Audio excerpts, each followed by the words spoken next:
Assalamualaikum warahmatullahi wabarakatuh. Halo teman-teman, perkenalkan nama saya Cindira Diva dengan NIM digit terakhir 096. Di sini saya akan menjelaskan teorema 8.3, definisi 8.4, definisi 8.5, teorema 8.4, dan teorema 8.5. Selamat menonton! Jadi di sini yang pertama ada teorema 8.3 yang berbunyi, jika K garis dan P di luar K, maka ada paling sedikit satu garis melalui P sejajar K. Untuk pembuktiannya, di sini diketahui ada garis K dan titik P di luar K.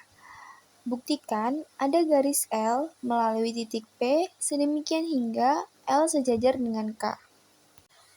Nah, di sini untuk pembuktiannya, berdasarkan teorema, bahwa melalui titik di luar garis yang diketahui, hanya ada satu garis yang melalui titik itu, dan tegak lurus garis tersebut.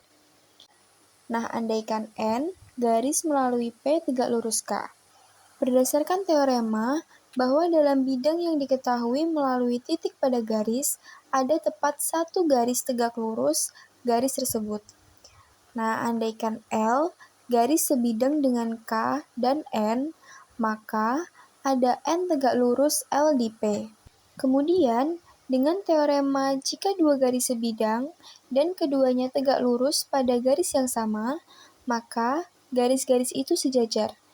Dengan perkataan lain, L sejajar dengan K. Untuk gambarnya sendiri seperti ini. Maka, teorema 8.3 terbukti benar.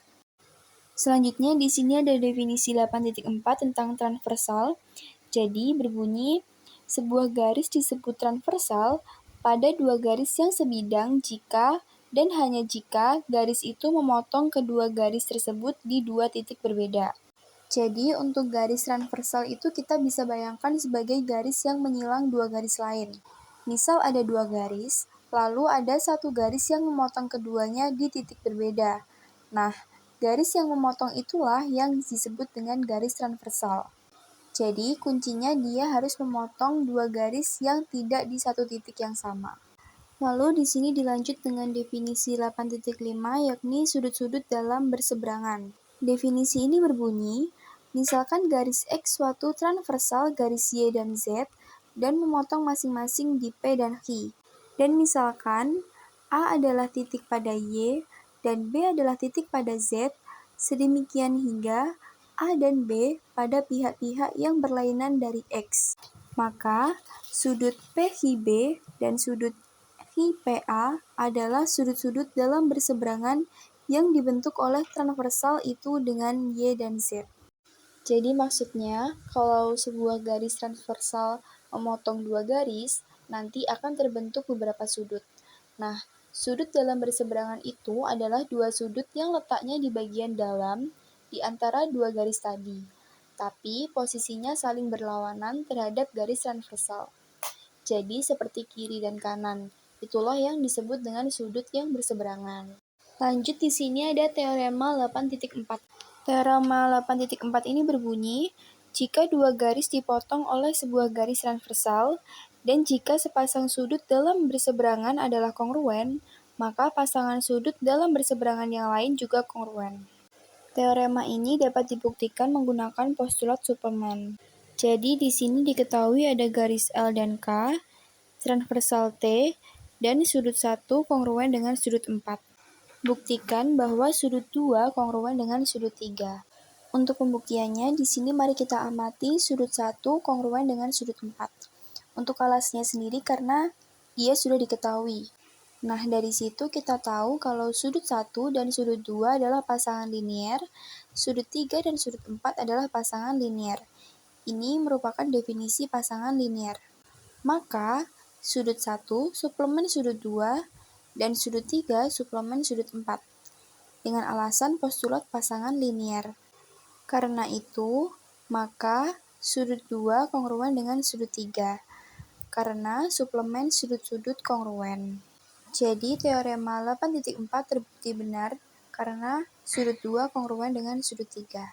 Untuk yang terakhir di sini ada teorema 8.5 yakni yang berbunyi, jika dua garis dipotong oleh suatu transversal Dan jika sepasang sudut dalam berseberangan kongruen, maka dua garis tersebut sejajar. Di sini diketahui garis A adalah transversal garis B dan C, membentuk sepasang sudut dalam berseberangan kongruen. Buktikan bahwa B sejajar dengan C. Untuk pembuktiannya, mari kita amati garis A memotong garis B dan C masing-masing di P dan Q, membentuk satu pasang sudut dalam berseberangan yang kongruen. Nah, kita bisa memisalkan B dan C berpotongan di titik R. Misalkan lagi, titik S pada B yang berlainan pihak dengan R dari A. Dan sudut SPQ adalah sudut luar segitiga PQR, dan sudut PQR adalah salah satu sudut dalam jauhnya. Nah, berdasarkan teorema sudut luar, maka besar sudut SPQ lebih besar daripada besar sudut PQR. Karena diketahui sepasang sudut dalam berseberangan kongruen, maka kedua pasang sudut berseberangan itu juga kongruen. Oleh karena itu, besar sudut SPQ sama dengan besar sudut PQR. Dan hal ini kontradiksi dengan definisi garis sejajar. Jadi, haruslah B sejajar dengan C. Dengan demikian, teorema 8.5 terbukti benar. Sekian pemaparan definisi dan pembuktian teorema dari saya. Kurang lebihnya saya mohon maaf. Wassalamualaikum warahmatullahi wabarakatuh. See you next time, guys.